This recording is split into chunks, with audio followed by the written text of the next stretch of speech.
Good morning, everyone. On behalf of the Manitoba Chambers of Commerce, welcome to the 2024 Manitoba Business Outlook Survey Results webinar. The Manitoba Business Outlook Survey is conducted every year in the late fall, and it is an important tool for us to collect statistically reliable feedback from businesses across the entire province. The survey results inform our advocacy work and help us to develop supporting mechanisms to foster a robust economy and a prosperous future for our province. Early in the new year, annually, we host a session like this one where we release the results of the survey publicly, and we invite our survey to provide insights into the results from their different industries. This year, survey respondents told us that in addition to continued challenges regarding workforce, inflationary pressures, shortages from those workforce shortages, 2 out of 3 businesses earned as the recent states results will be bad for Manitoba's trade with the United States. The threat of tariffs has caused considerable uncertainty for businesses, and understandably, businesses are feeling anxious. This issue is top of mind as we head to the weekend, and no doubt this will influence the commentary from our panelists this morning. Before I introduce our speakers, some minor housekeeping items. If you have any questions for Andrew or the panelists, please pop those into the chat. I will do my best to monitor the chat over the next 60 minutes and raise your questions with the panelists as they come up. For any media joining us on the webinar today, at the close of the presentation, which will be about 11:50 a.m., we will invite you to stay on and you will have an opportunity to ask any questions that you might have. Without further ado, it is my pleasure to introduce our speaker for this morning's webinar, along with our panelists who will provide insights and color commentary over the next hour. Andrew Enns is the Executive Vice President of Léger's Central Canada operations, including the company's Winnipeg and Toronto offices. Andrew has over 20 years' experience in the Canadian market research and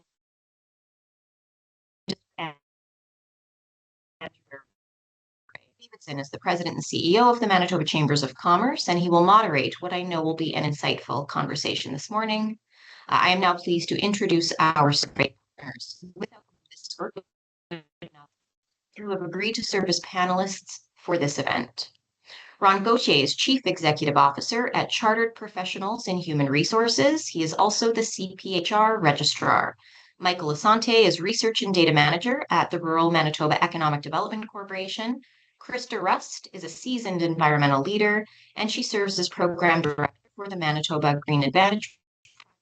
And because I failed to do so at the beginning, I'm Elizabeth Saftiak, the Vice President of Policy and Government Relations here at the Manitoba Chambers of Commerce. Welcome to Andrew. The floor is now yours.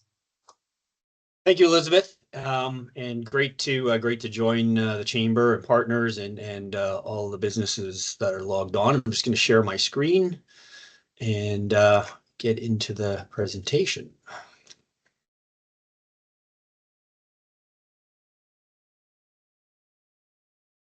Assuming we can all see that. So just quickly in terms of our methodology, very similar to what we've done in years past. This is the 8th edition of our survey with the Manitoba Chamber of Commerce. We collaborate with officials at the chamber to design the survey every year. We field it over the internet via email. This year, our response rate was a little bit lower than what we experienced in the past. We had 145 Manitoba business decision makers participate. Obviously, it's a little bit lower than what we'd like ideally, but still a good sample, good cross-section of businesses across the province. And obviously, we're going to work hard with the chamber to bring that number up next year.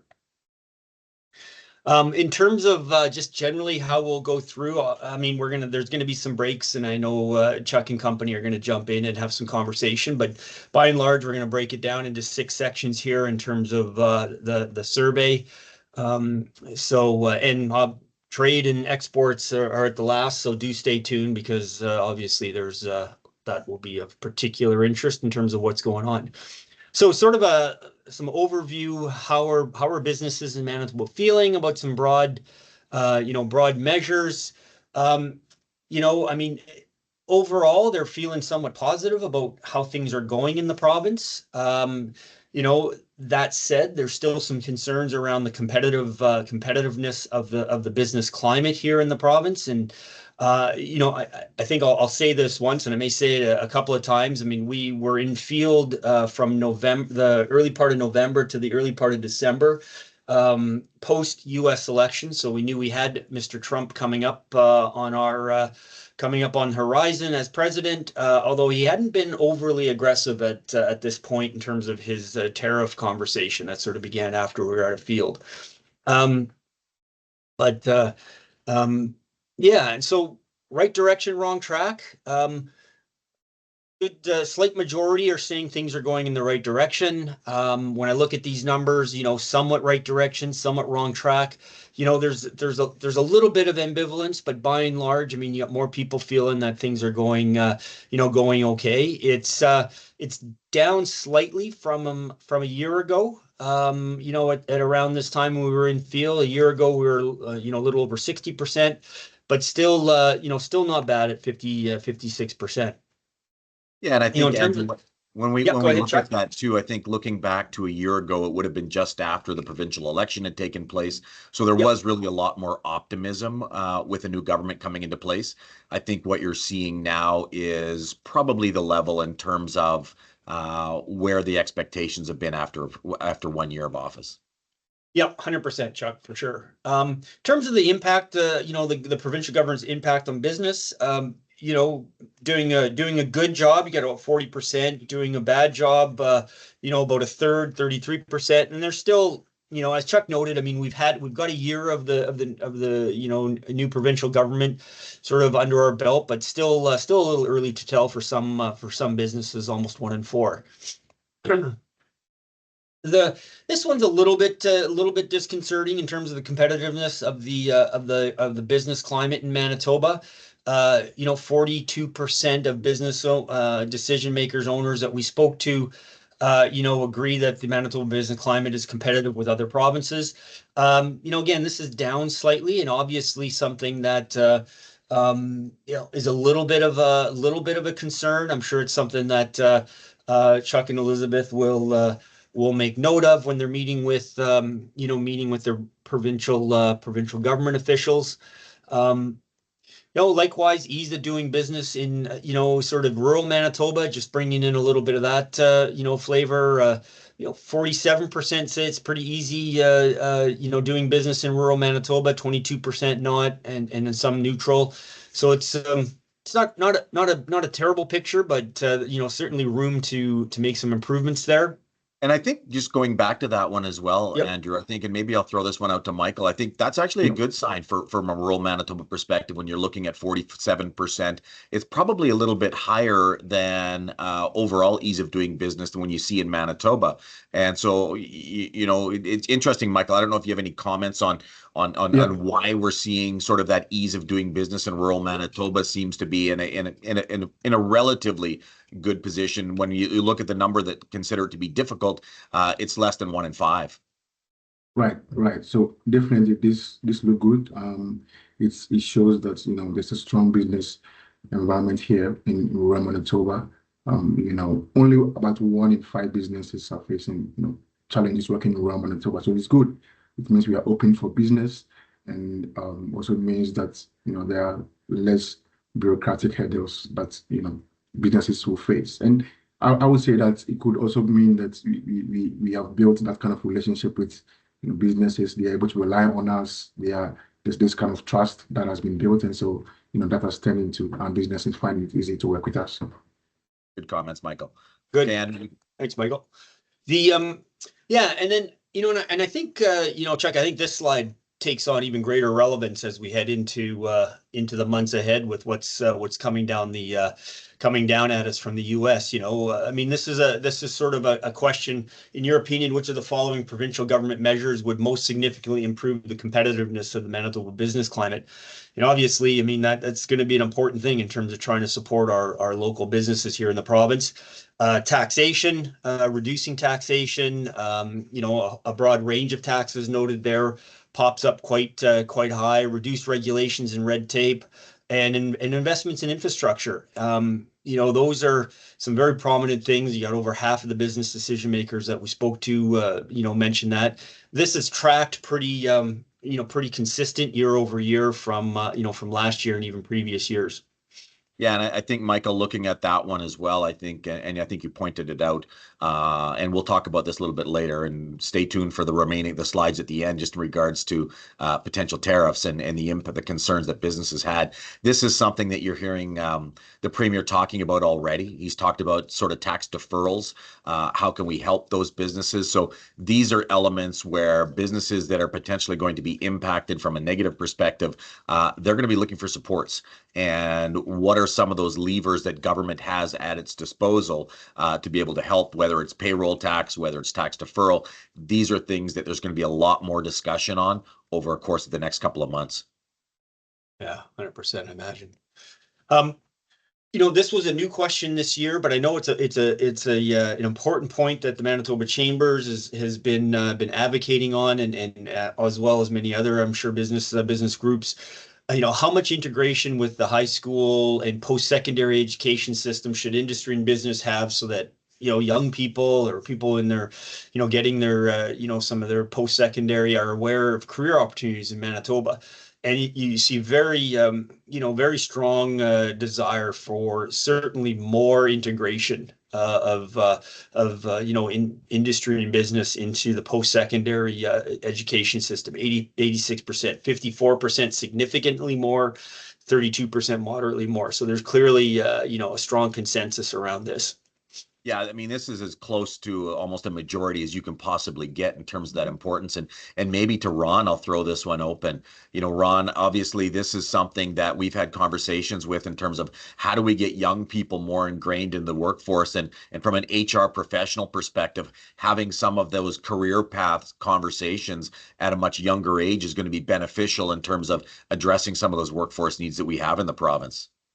Oh yeah, absolutely. I mean, the system right now isn't the greatest on informing young individuals what their careers could be. I mean, they're definitely aware that they can be a doctor or a lawyer or a police officer, but all these other types of professions or micro-credentialings and all of that, there's a lack of education on that in terms of what young individuals can do at the high school and at the post-secondary level. So those are some of the things I think that can be addressed and give more guidance that way. Also, co-op programs seem to be very, very beneficial in terms of getting a way for business to recruit students. They try them for 3 or 4 months, and if they're working out good, lots of the students are looking for full-time employment when they graduate. And there isn't that many. There's a lot of internships. They don't seem to be as beneficial. Co-op programs that are 3 or 4 months where they're paid seem to be a lot more beneficial in terms of finding students and giving them an opportunity to see if that's the type of career that they would like, and giving the employer an opportunity to see the person in action. Absolutely. Great comments, Ron. Good. So moving to our next section, again, sort of looking at sort of the current, what's the current business situation, sort of like a little snapshot at that, and what are they thinking in terms of the road ahead? I mean, there's some optimism, about the year ahead, and obviously, we've come out of a tough inflationary period, the last 18 months. So there's some optimism going forward. A third of businesses feel their workforce is going to be larger. And there's certainly, some challenges, currently and going forward. And for most of the businesses, I don't think there'll be any surprises on those. I mean, certainly the business, the current business challenges that businesses identified. Staffing is still, still a very, a strong, big challenge for a lot of businesses. We've got cash flow and then rising external costs, some of that associated with inflation, but we see just general inflation still showing up there as well. Yeah, I think again, this one it speaks well in terms of what we continually hear when you add up some of those numbers in terms of staff, and I think you look at retaining existing staff as well. I mean, it's virtually 45% are talking about cash flow issues and issues in terms of impacts on the dollars. Another 35. So you're basically looking at 80% of the challenges that businesses are dealing with in this province continue to be cost pressures and staffing. And I don't think that's any surprise whatsoever from what we've seen in past years, and continues to be the big driver and the big challenge that businesses have in this province. Yeah, for sure. The on that point on the business optimism, a good score, 78% of businesses are feeling optimistic about at this point in time, how things are going. I mean, it's not wild enthusiasm, but still somewhat optimistic. The glass is half full with that 78%. And this number is tracked, pretty consistent. We saw sort of during those pandemic years, we saw some declines. We saw some shifting, some very strong optimism as we got out of the pandemic. But the last couple of years, it's been quite stable in terms of their optimism, and I'd argue a bit of that resiliency in face of some challenges over those years. Yeah, and again, I think this is standard fare. Most business owners are always optimistic. When you talk to them, the year ahead is going to be better than the past year that we had. That's just in their mindsets. And so it's good to see, even with the challenges that we've identified already, that there's still that optimism that things are going to be okay. Business owners and farmers, Chuck. Yep. The challenge ahead next 12 months. Again, it's sounding a little bit like a stuck record here, but as Chuck noted on the current challenges, we still see cash flow costs still popping up very high, and the staff, attracting new staff, retaining existing staff, even somewhat along the employee productivity, staff related. So, really those things are still quite dominant in terms of the challenges that businesses foresee in the future. We do see some shifting in inflation, but it's not going away. It's likely manifesting in slightly different ways, but it's still a factor. Growth expectations. Again, we see reasonable numbers that one would expect a bit with those optimism numbers. A third of businesses feel that their workforce is going to get larger, and the majority are going to hold their own. Again, this is a number that's remained fairly steady, although certainly that larger, when we look back from sort of 2022, even 2021, 29, 27, we've seen sort of a nice slow track upward on businesses getting larger, which is I think a good sign in this province. This is an interesting one for me because I always look, Andrew, at that gap between those that are looking to grow and those that are looking to get smaller. And when you see a gap of almost 24% between larger and smaller, that's a good sign. Because I know in past years, when you look back to 2020, obviously we were dealing with the pandemic.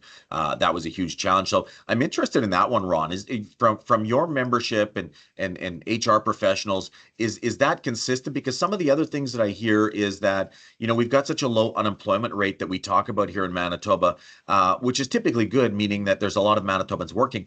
But it also makes it more challenging from a hiring perspective because we don't have that many people that are continuing to look for work. So are you surprised when you see this number in terms of the number of businesses and from your members that are looking to continue to increase the size of their workforce?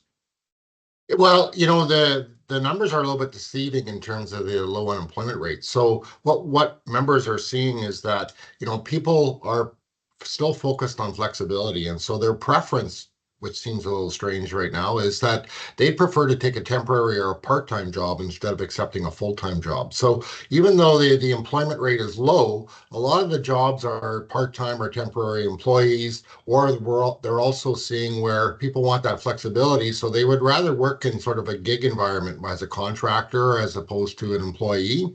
So flexibility is still the big thing. So that's what we're seeing in terms of a trend, is that people would rather take on a temporary term job for 6 months at a time and continually get renewed, as opposed to signing on as a full-time employee or working part-time, because they really want that flexibility. So that's what we're seeing out there. And so does that make it more difficult for employers, and why we would see the number that are continuing to, have an interest in hiring because of that?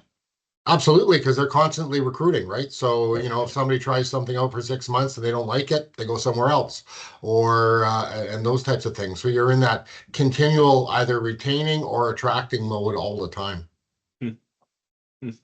Interesting. We'll get a bit more into that labor market, Ron, or when we get to that labor market session, we'll see some of that actually show up in some of the questions. Barriers to growth, like what's getting in the way. Here still we see the cost and inflation, the wage pressures, showing up as a common mention.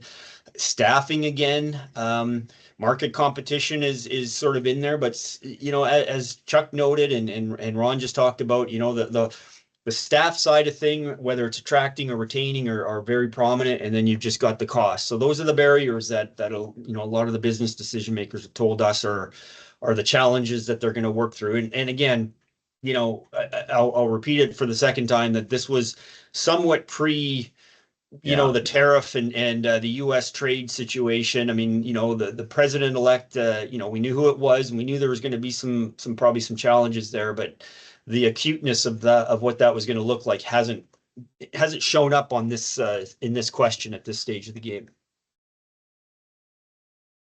And I'm going to probably ask Michael to weigh in here a bit on this, but when we talk about growth in business, expansion and things, we think of we need to think broadly, and we think of rural Manitoba in terms of the strategy. And again, I mean, I would suggest probably some not bad results here in terms of where rural Manitoba factors into things. Yeah, right, definitely. Like you can, from the data, you can see that nearly half of those businesses that responded see rural Manitoba, as a significant part of their future strategy. So there is existing confidence, and this indicates that most businesses see value in expanding and in rural Manitoba, and also strengthening their presence here in rural Manitoba. It's a good it's a good way, and this optimism also suggests that businesses are looking for rural Manitoba as a viable location to invest. And so yeah, I think it's good. And I think it speaks to local supply chains as well. And I think that's something we could see an increase in these numbers kind of moving forward as well. Right. Yeah, I was thinking the same thing, about that, start looking at our own backyard closer. So in terms of a little bit short section just on sort of the financial situation for businesses and how owners are seeing things.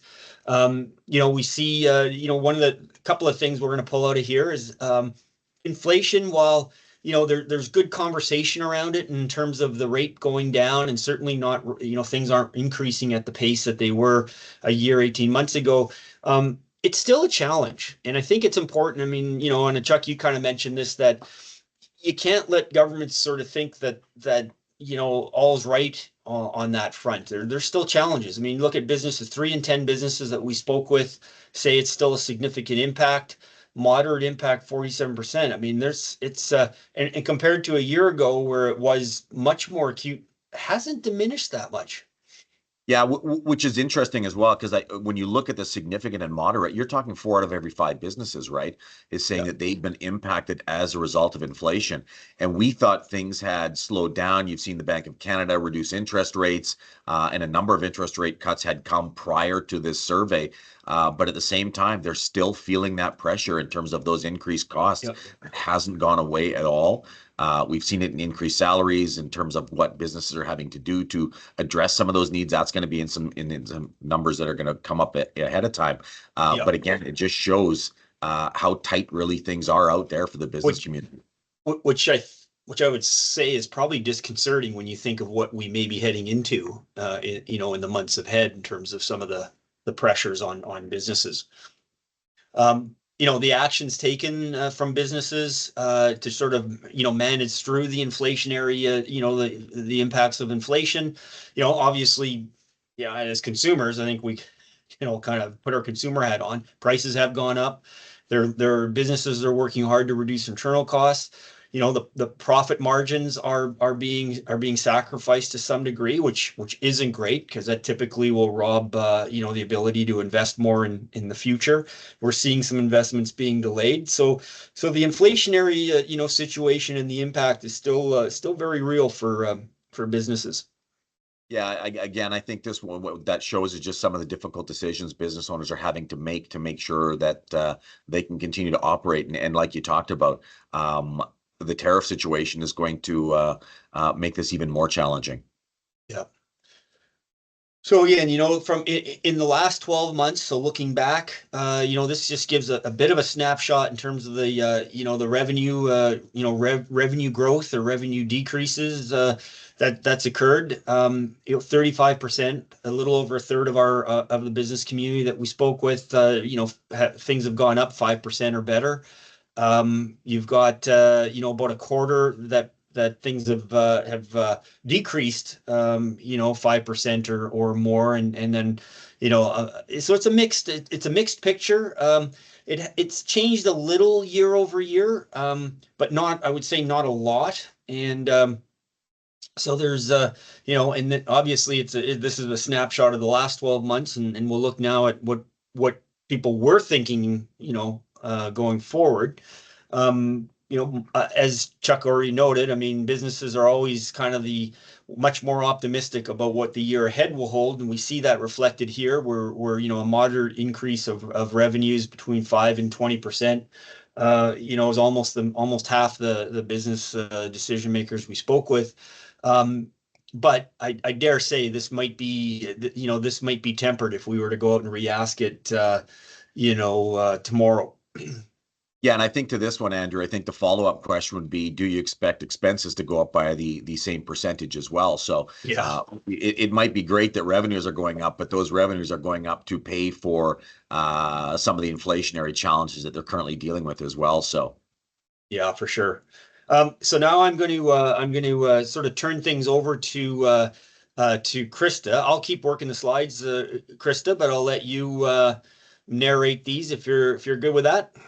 Perfect. And I'll actually hold you on the first one first. Okay. Because just before diving into these, I just want to give people a little bit more context into why these questions matter. So the results that we're going to be able to have a look at provide some valuable insights into how Manitoba businesses are preparing for the transition to a green economy.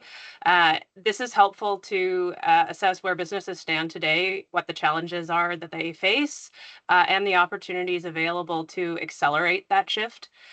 So looking at the trends, we can pinpoint the key areas where support is needed.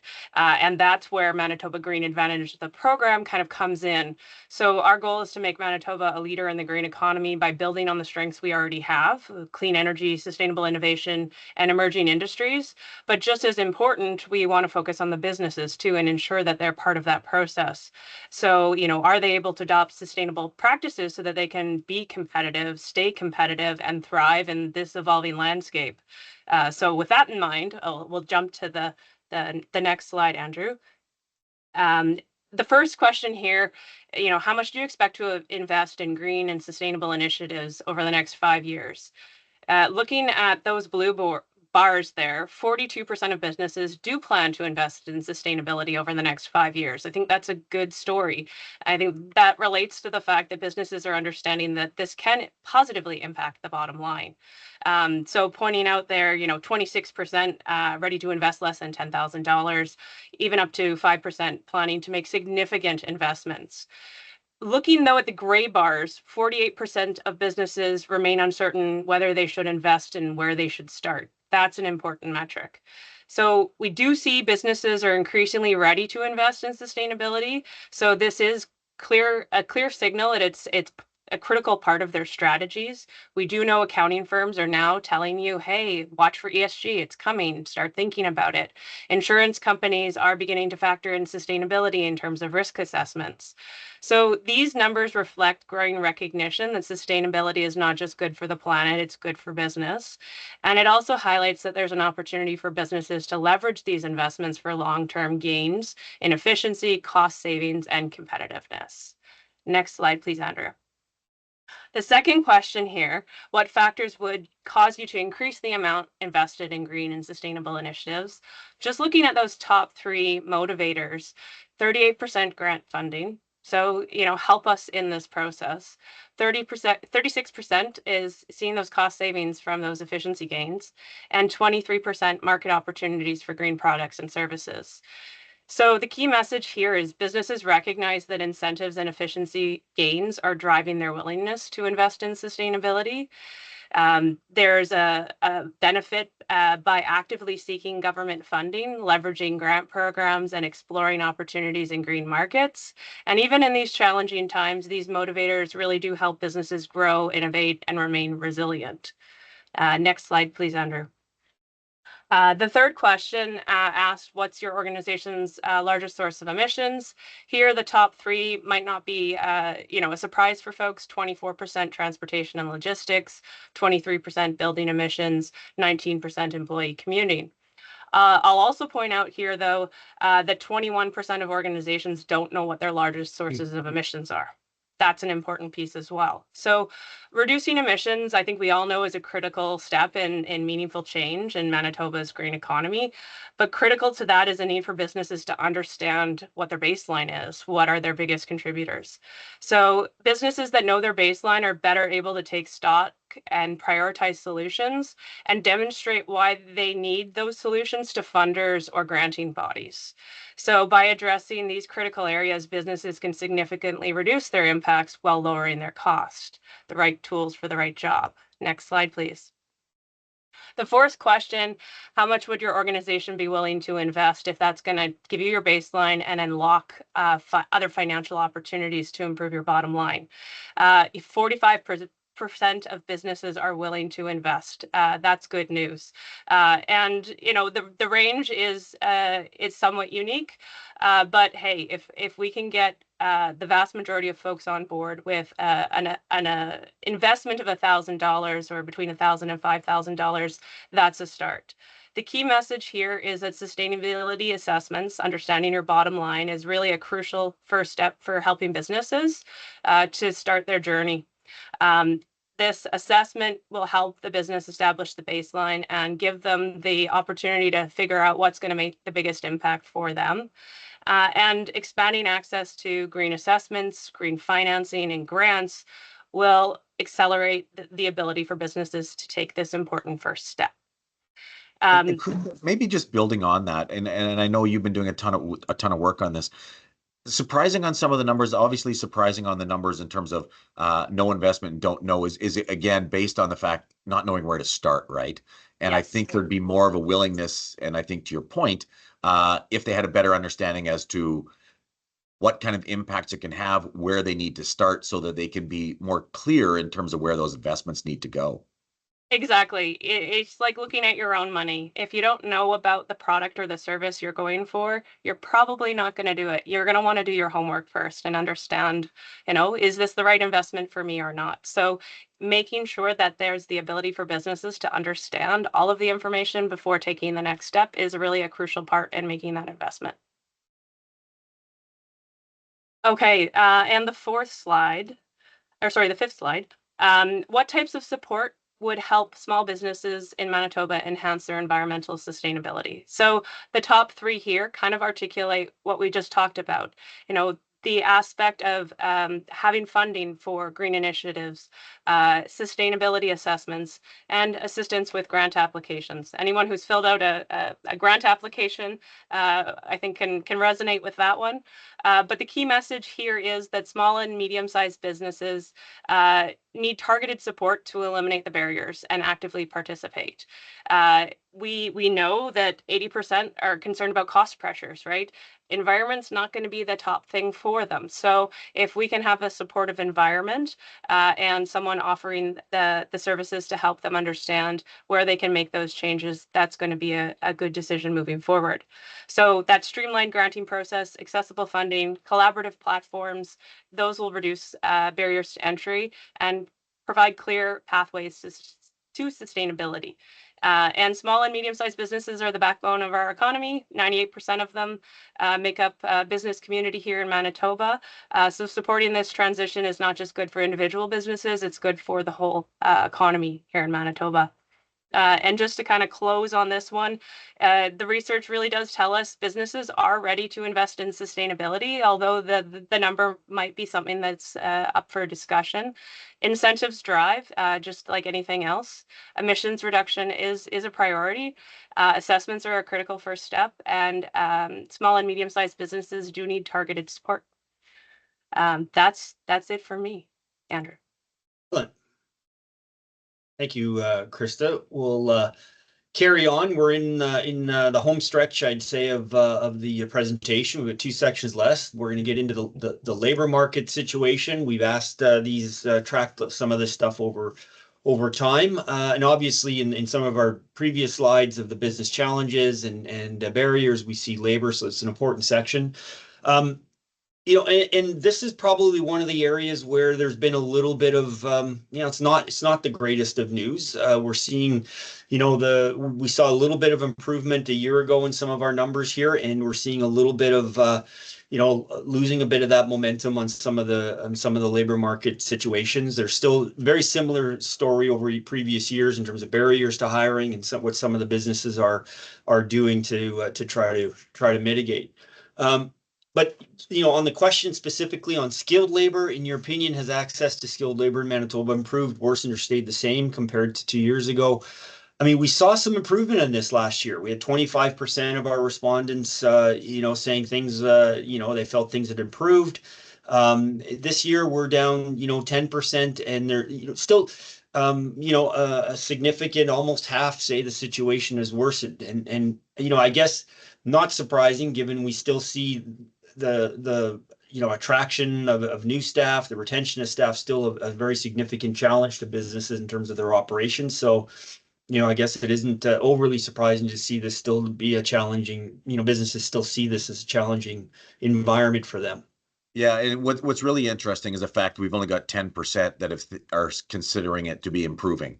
That's a bigger concern, and our concern even kind of going forward, and Ron maybe on this one, and maybe to Michael as well, is that with changes that are expected on immigration, which is going to make it even more difficult in terms of attraction of workers to Manitoba, and immigration has been a key driver for a lot of the growth in the economy here in Manitoba.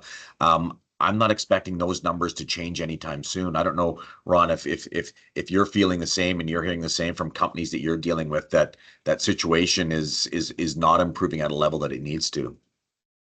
Yeah, that's for sure. And another thing that's going to contribute to that is the federal government's stance on immigration and international students and stuff like that. So we've seen, across Canada, even with some of the post-secondaries here in Manitoba that we work very closely with, their international student programs, some of them are canceling them. So that's going to even make a more of a shortage into the workforce from an immigration point of view. The other thing that we are hearing is, there's still it's slow to take, but there's still an uptake on the baby boomer retirement that's also creating that gap in terms of skilled labor as well. And Michael, is this even more of an issue in rural Manitoba immigration has been a key driver in a number of communities. I'm thinking, Winkler and Steinbach in terms of their employment. Is this something that could, have some negative connotations in rural Manitoba, specifically from a workforce perspective? Right. Yeah. So that's right. So now we see that most institutions here around Manitoba for the current academic year session has reduced numbers. So not so many people coming from outside Canada came to school because of the the barriers that has been placed here in Canada on immigration. For sure, I know that it will affect our talent pool, but also there's also news that I think now they want to focus more on those who are here and trying to transition them from temporary status to permanent status, and then also tap into that talent as well. Good. Thank you.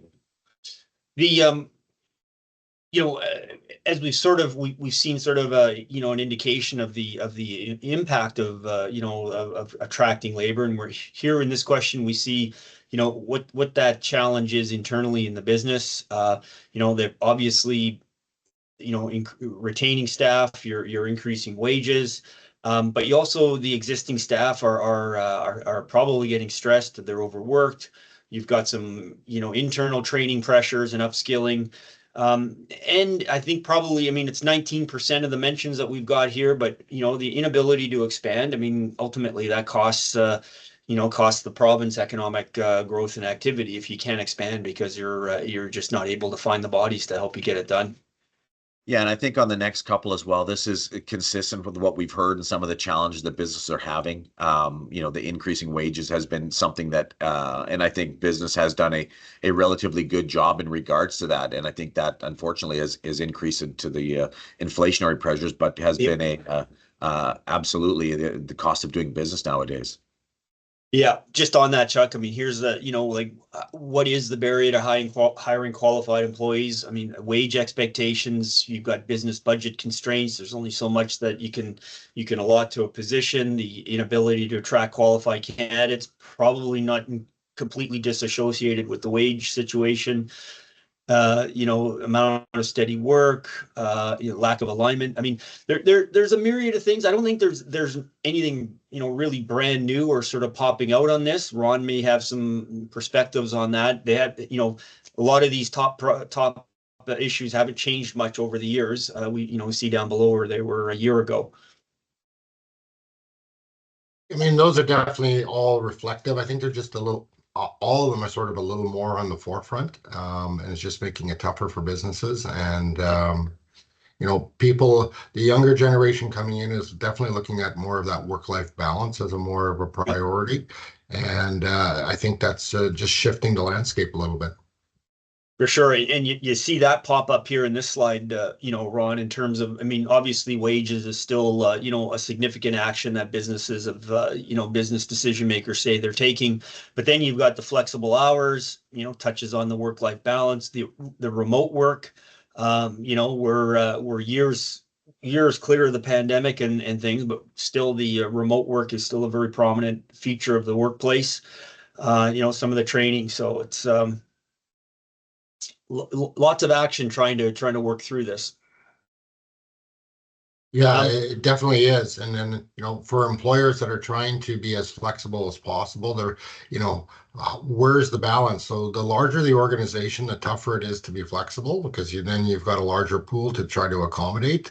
Smaller business can maybe be a little more flexible in certain situations, but it's definitely, we're definitely seeing it as a challenge out there. The other thing that we hear from bigger organizations sometimes is to talk about the 4-day work week. There seems to be a little bit of traction on that as well. Yes, I can attest to that. And I feel like we need like a drum roll now, Andrew, because this is what Yeah, everyone's been waiting for, right? We've got to be careful, Chuck, because when we put this together, I mean, we had the president-elect coming into but I don't think we really foresaw how quickly and how aggressively things would unfold. So we don't really have a ton of questions on the whole tariff situation, but we're going to get some insights in terms of where people were thinking, the November, early December in terms of the business community. I mean, without anything specifically targeted at Canada, 2/3 of Manitoba businesses felt that the election of President Trump was not going to be good for trade. It would be bad for trade. There's the Buy America provisions that sort of always are in circulation, and those are concerning. We've also captured here a little bit of, and I suspect we're going to see more of some of this activity, sort of with the new government getting out and promoting Manitoba businesses, and there was a trade mission, so we'll get some perspectives on that. But here we just see, on President-elect Trump, President Trump now, that solid 66% bad for trade with Canada. Very few think optimistically, and I think there is some hopefulness in that 20% category, but certainly wasn't the expectations weren't good going in. Yeah, I think if you were to ask that question today, that 66, you could flip it upside down and it would be a 99. Probably. And the Buy America, I mean, obviously, the impact is there. There is, if we're able to look at this with businesses who have some, active, supply chain across the border and trade across the border. I mean, that within that crowd, it's quite high. I mean, not impacted at all. Largely, they don't do business down the States. But it's another feature that's a complicating thing in terms of a business and especially if you've got some some US clients or suppliers. Michael, I'll let you jump in here at some at some point, but when you get into Buy America, when you're confronted with tariffs and what those implications might mean, obviously we've seen it in we've talked about it earlier, but first step might be to look close to home and see what you can do within your own backyard. And I think this is kind of encouraging that there's some opportunity. Yeah, for sure, for sure. I think, businesses, need to reassess their supply chains, find ways to mitigate how the effect is going to, take on them. This data, however, clearly shows that many Manitoba businesses already recognize, the advantage of local sourcing. If you look at the data, a significant portion of, the businesses in Manitoba already source their produce locally. 1 in 3 of those businesses source between 1 to 75% of their inputs. So there is this, strong existing foundation for local sourcing, but I believe that, we could further expand on it. Could Because be. of the, yeah. And I'm going to let you keep the floor here because we followed that up with some reasons why they might be, Right. and I think again, like, we're the benefit of this is kind of good news for that businesses are at least aware of some of the opportunities they might have. Yeah, for sure. I mean, so as I was saying, there is already, like a strong foundation for local sourcing. Businesses are really, sourcing their inputs from raw Manitoba, but there's also that opportunity to, further expand and, reduce that dependency on international supplies. This also speaks to what we're talking about, proximity to the business location. Nearly half of those businesses cite that proximity was one of the reasons for sourcing here locally. And, with the impending tariff, supply chain issues and, transportation costs and stuff like that, businesses could rely on raw Manitoba to, source their produce, and this will reduce, the reliance on, distant suppliers and probably minimize delays and, enhance the overall operational efficiency. Yeah, 100%. More broadly, in terms of barriers to foreign trade, Chuck, I think this one, I don't know how much time you want to spend on this because there's probably a big one we haven't really talked about. Yeah, none of the above, right? Well, we got tariffs here, but they're sort of down the list. I think that bars would change pretty fast, but certainly, there are some challenges in terms of doing, even before doing business across the border. Yeah. And some of those burdens, I mean, the documentation, the certifications for those get into it. I mean, there is a fair amount of paperwork, and I guess at some point maybe we'll be able to turn our attention to some of these. Yeah. But it was I can't. Was it the fall? When was it was in April of last year. So, and again, I think this is interesting again because it was done, early on in the Trump mandate. Before? It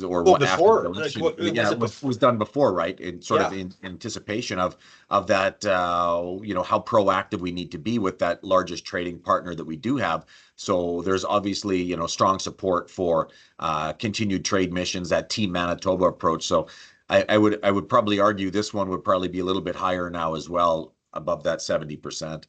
For sure. Although, and we asked exactly, where should future trade missions go? I mean, that one went to Washington, obviously, our key trading partner. This would be kind of interesting to see, I think, Chuck, whether or not the US pops up even higher, or is there a view of saying, maybe we got to put a couple of eggs in someone else's basket too? I think, so it'd be yeah, interesting. I think that's a key one because I think we do have free trade agreements with, a number of other jurisdictions, whether it's Europe or Asia, that we've just never really sort of moved forward on because we've had that strong reliance on the United States. I think when you look at the numbers, and I've talked about this and repeatedly, like 72% of all trade that comes from Manitoba is going to the US. And so it's far and away where we've been doing the most of our work. There is a movement now that we do need to start looking at other jurisdictions become less reliant as a result of these impending trade tariffs. Yeah, for sure. And this is our we'll finish on this. Obviously there's been conversation around a trade office, a permanent trade office in the U.S. Again, I think there's support for this amongst the business community, amongst decision makers. But I would also say it's a bit qualified. I mean, I think they want to, they appreciate that there's an investment associated with that, and they want to ensure that it's in a spot that's going to probably do the best for the Manitoba business community if it's down there. Yeah, and I think on this one, this is something that the Manitoba Chamber of Commerce had recommended. And, from the time that this question kind of went in, I'll give credit to the current government that they have made an announcement that there will be a Washington office. I would expect that an announcement to come in the short near future. And again, the way that we've kind of said about this is that if for any business, if you're number one trading partner and you do 72% of business with, you need to be there a little bit more on a more regular basis. So having an office in Washington will make sure that we've kind of got those an ear to the ground in terms of what decision making is happening. And it's something that you're seeing a lot of other provinces have taken a more active role on this over the years. We've been playing a little bit of catch up, but I think the time is right to make this announcement in the short future. Good. And that brings us to right back to where we started. So I don't know if Elizabeth has been quiet. I don't know if she's saving up questions or. I have been quiet. No, there are no questions, but I did want to make a quick comment going back one slide about diversifying our export markets. Yeah, that's absolutely a strategy that we need to be exploring, but we can't forget that that is dependent upon our ability to access other foreign markets. And we need to have a conversation about making strategic investments in trade enabling infrastructure. We have ports that are critical to our ability to import and export that are nearing or at capacity. And so is this an opportunity for the Port of Churchill and strategic investments from a government of Manitoba perspective and a federal government perspective to invest here at home that will help support trade for our entire country? Right. I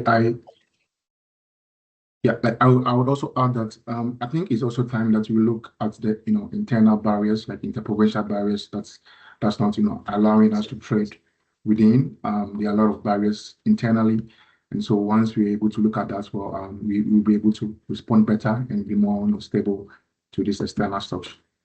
That's a great point, Michael, and Yeah, something excellent. that I know that as provincial CEOs, premiers across Canada can expect a letter from us today on exactly that issue. So this is something that has been recognized, is that the time has come for those internal trade barriers that we have within Canada is something that we can control ourselves, that we need to take a leadership role on.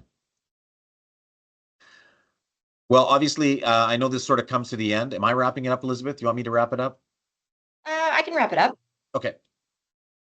Well, first of all, thank you for joining us today. This was a really important discussion. I hope that you were able to seek value in this discussion. And just for your benefit, please know that the recording of this webinar will be posted on the Manitoba Chambers of Commerce website, along with the full report that you are able to access. And on a closing note, again, I would like to thank our survey partners for joining us today, for your insightful discussion, to Chuck for moderating that discussion, and of course to Andrew Enns for your continued collaboration with us year over year on this really important work that we do together. For media who are in attendance, if you'd like to stay on the line, the panelists would be pleased to answer any questions that you might have. And to everyone else who joined today, again, thank you very much and have a great weekend.